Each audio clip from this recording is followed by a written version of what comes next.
Olá, eu sou Carlos Murtet e venho convidar você a se envolver no tecido de uma rede de aprendizagem. O título desse trabalho é a importância de um estilo de pensamento biológico para a compreensão dos fundamentos e potencialidades de uma aprendizagem ativa e dialógica. Ele acessa um estilo de pensamento complexo que integra fundamentos biológicos às relações sociais, ou seja, tem como referência a complexidade dos sistemas vivos e contribui para uma nova forma de visitar as experiências humanas de aprendizagem. Para construir essa apresentação, portanto, não focalizarei em o que fazer ou em como fazer, mas sim no porquê sustentar a discussão da aprendizagem em fundamentos sistêmicos. Estudos e práticas fundamentados em conhecimentos sobre os ecossistemas, a complexidade, a autopoiese e a autonomia e a ciência das redes têm possibilitado novas formas de compreender a aprendizagem e, especialmente, de contribuir para o desenvolvimento de perfis de competência mais adaptáveis a uma sociedade hiperconectada que transita entre formas centralizadas e distribuídas de organização em rede. Para tecer os fundamentos de uma aprendizagem ativa e dialógica, trago duas referências contemporâneas disruptivas, ambas estruturadas sobre um estilo de pensamento biológico complexo, que contribuíram sobremaneira em minhas investigações de doutorado, Ludwig Fleck e Humberto Maturana. O primeiro, Ludwig Fleck, foi um médico polonês que escreveu, em 1935, um livro chamado Gênese e Desenvolvimento de um Fato Científico. Este trabalho, adormecido durante décadas, emerge hoje como um dos mais importantes contrastes à tão disseminada proposta dos paradigmas de Thomas Kuhn, apresentada em seu livro A Estrutura das Revoluções Científicas. A ideia de Thomas Kuhn, estruturada em 1962, nasce em uma cultura muito receptiva às suas propostas. Sua abordagem revolucionária separa paradigmas de forma incomensurável. Na citada obra, fica clara a proposição de incongruências entre as ideias de um velho e um novo paradigma. Se a cultura que recebeu a obra de Kuhn foi muito acolhedora, a sua obra parece conservar, no seio da própria ciência, um fundamento que favorece as polarizações e dicotomias, modelo tão recorrente nessa mesma cultura. A proposta de Fleck, embora anterior àquela produzida por Thomas Kuhn, expande nossas possibilidades no momento em que traz uma visão evolucionária e não revolucionária de desenvolvimento do conhecimento. Ao nos convidar a pensar em mutações de estilo de pensamento, Fleck nos lança na dimensão das interconexões. Nos convida à convergência de ideias, à integração de processos, à mútua iluminação de pontos cegos. Neste caminho, vemos emergir novas possibilidades, novas verdades e realidades nascidas dos diálogos. Minha experiência de investigações de mais de 20 anos envolvido com práticas ativas de aprendizagem tem me possibilitado reconhecer, nas mais diversas experiências, algumas transversalidades de um estilo de pensamento em construção que pretendo compartilhar aqui com você. A primeira transversalidade que trago é a dialogia. Humberto Maturana, ao expressar que a realidade emerge na linguagem, traz um fundamento epistemológico extremamente vigoroso, capaz de referenciar processos de aprendizagem ativa. Com essa proposição, Maturana nos coloca sobre o fio da navalha, entre o relativismo, em que todas as proposições teóricas parecem válidas, representada na imagem pelo redemoinho Caríbides, e a objetividade, em que as verdades já se apresentam prévias às observações, aos diálogos e à aprendizagem. Nessa imagem, o mito da objetividade está representado pelo monstro Sila. Todos os diálogos correm o risco do relativismo, de deixar emergir conclusões superficiais ou pouco amparadas por experiências sistematizadas, ampliando os riscos de aprendizagem inconsistente e tomadas de decisões equivocadas. 2 mais 2 é igual a 22. Parabéns pela resposta criativa.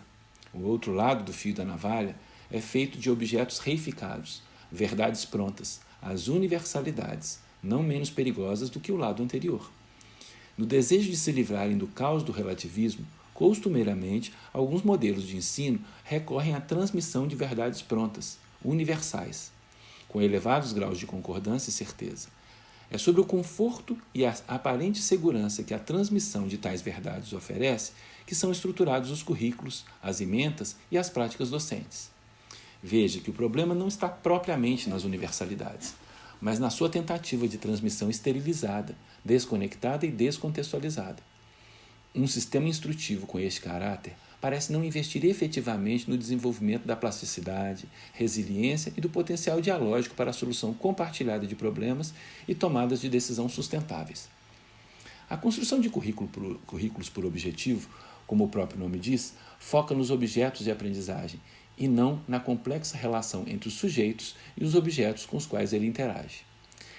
Ainda vivemos, em grande medida, imersos em uma tradição educacional que exige aproximações ideais a determinados objetos selecionados previamente por especialistas acadêmicos, muitas vezes desconectados dos contextos de trabalho e de uma abordagem que articula conhecimentos, contextos e competência.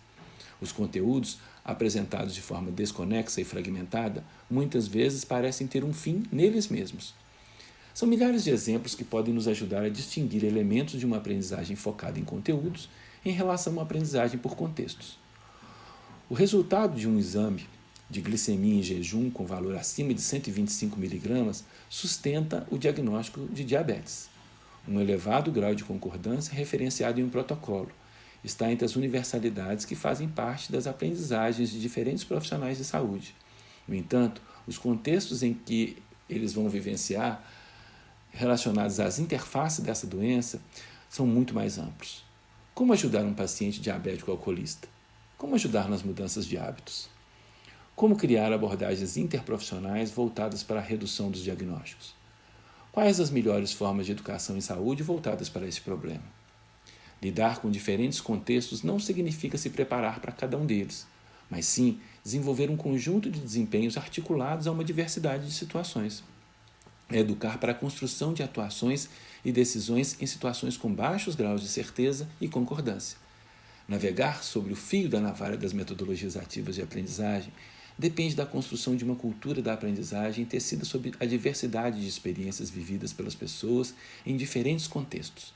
Apenas elas, as experiências cotidianas, discutidas sobre uma diversidade de estilos de pensamento, são capazes de acessar a complexidade dos contextos, de criar sistemas robustos de investigação, transdisciplinares e interprofissionais, que podem fortalecer a aprendizagem, favorecer as investigações, as pesquisas e os aprofundamentos, a compreensão sistêmica dos processos e, consequentemente, a tomada de decisões adaptáveis aos diferentes contextos. A quantos graus a água ferve? Eu aprendi que é a 100 graus. Então por que aqui ela não está fervendo a 100 graus? O que vocês acham? Vamos investigar?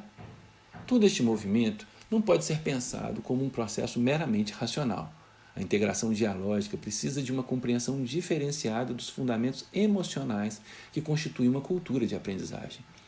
É necessária uma paulatina e consistente migração das emoções do dever ser para as emoções que fundam relações em autonomia, caracterizadas pelo compartilhamento de interesses comuns e busca de uma aprendizagem efetiva para as necessidades individuais, profissionais e sociais em que as pessoas estão envolvidas.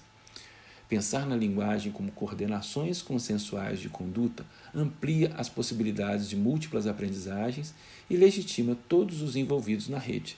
Professores e estudantes têm papéis diferentes, mas estão todos imersos em contextos de aprendizagem que desenvolvem competência e desabrocham conhecimentos nas mais variáveis relações.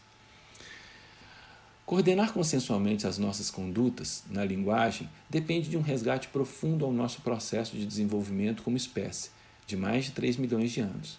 Um resgate à nossa humanidade. Depende da emergência de comportamentos colaborativos e solidários que, ao mesmo tempo que geram autonomia ao sistema, propiciam um desenvolvimento humano e social sustentáveis. Observe que aqui essa apresentação não pretende fazer uma cisão entre dois modelos de aprendizagem. Temos a clara noção de que um processo de construção de um estilo de pensamento é muito natural que sejam conservados alguns processos em que as mudanças sejam estruturadas na medida das possibilidades que os contextos educacionais propiciam. O que buscamos especialmente é construir algumas referências transversais que podem facilitar mutações de estilos de pensamento que se encontram em atividade, resgatando a dialogia, integração das experiências, aprendizagem por contextos, acesso às emoções, construção da autonomia, redes de aprendizagem, desenvolvimento de competência, transdisciplinaridade, interprofissionalidade, desenvolvimento humano e social sustentáveis. Referências para integrar estilos de pensamento na construção de um novo. Muito obrigado.